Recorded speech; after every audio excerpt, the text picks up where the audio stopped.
किसान भाइयों नमस्कार। बहुत दिनों बाद एक वीडियो लेकर एक बार फिर हाजिर हूं मैं आपके लिए, आपका दोस्त राकेश मौर्य। किसान सेवा चैनल में हम आप सभी का स्वागत करते हैं।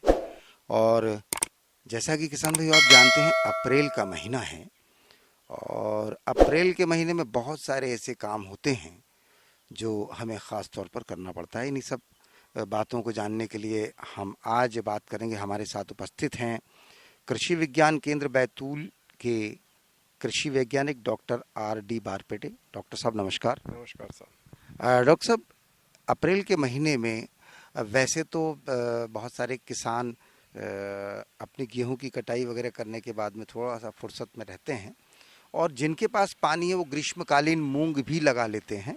लेकिन ऐसे इसके अलावा भी कुछ सारे काम हैं जो किए जाने चाहिए, तो वो आज आप हमारे किसान भाइयों को बताइएगा। सबसे पहले तो सभी किसान साथियों का जवाहरलाल नेहरू कृषि विश्वविद्यालय जबलपुर की ओर से, कृषि महाविद्यालय कृषि विज्ञान केंद्र बैतूल बाज़ार की ओर से मैं हार्दिक स्वागत करता हूं। और जैसा कि भी आपने कहा, ये एक पीरियड है जब किसान हमारा रबी की कटाई गहाई के पश्चात थोड़ा सा आराम की स्थिति में होता है। और मैं ऐसा मानता हूं कि खरीफ की खेती अगर हमको बहुत सफलतापूर्वक करना है तो हमको इस समय का सदुपयोग करने की ज़रूरत है।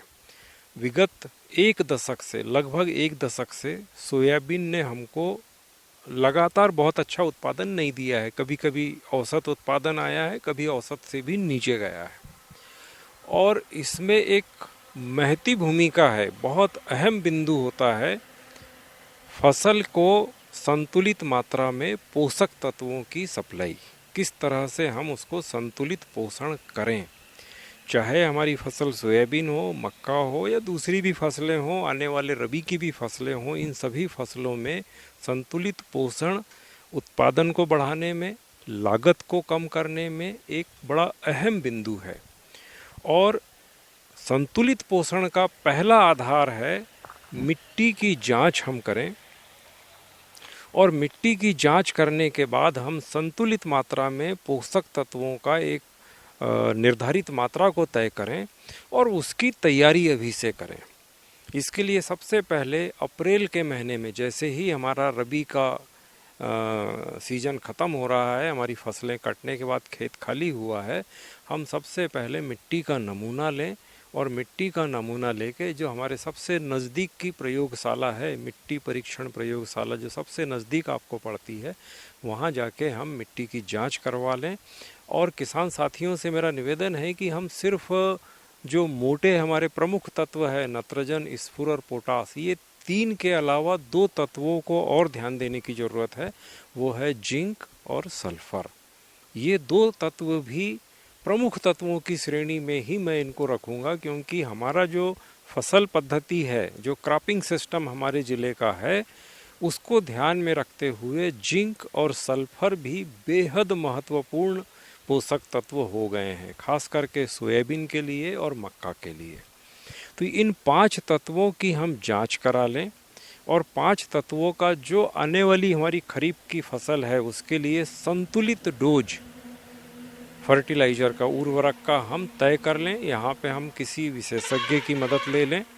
कृषि विज्ञान केंद्र के वैज्ञानिकों से आप सलाह मशविरा कर सकते हैं, कृषि विभाग के अधिकारियों से आप सलाह मशविरा कर सकते हैं।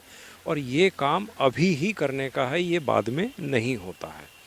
अब यहाँ एक सलाह मैं और किसान साथियों को देना चाहूँगा, चूँकि लागत हमको घटाना है, तो जो भी आपका पोषक तत्व का डोज बनता है, तय कर लें कि हम आधा डोज रासायनिक उर्वरक के माध्यम से देंगे और आधा डोज, उसकी आधी मात्रा हम जैविक उर्वरक या हमारी जो देसी गोबर की खाद है, कंपोस्ट है, उसके माध्यम से देंगे।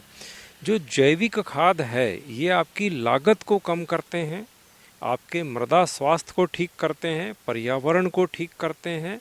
जो कंपोस्ट है या गोबर की खाद है, ये आपके खेत की भौतिक संरचना को, जैविक दशा को रासायनिक दशा को ठीक करने का काम करते हैं। और ये इसकी तैयारी आपको अभी इसी समय करने की ज़रूरत है।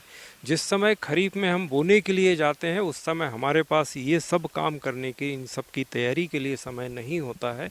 तो अप्रैल और मई ये 2 महीने का समय हमारे पास है। इस एक बिंदु को हम दुरुस्त कर लें। मैं पूरे विश्वास से, पूरे यकीन के साथ आपको कहना चाहता हूँ कि अगर इस एक बिंदु को आपने ठीक कर लिया तो आपकी उत्पादन लागत में 25% की कटौती होगी और 25% उत्पादन बढ़ेगा। ये दोनों चीज़ें एक साथ होने वाली है इस एक बिंदु को ठीक करने से, और उसका समय अभी है। यहाँ पे हम लापरवाही न बरतें और पूरी शिद्दत के साथ इस काम को कर लें।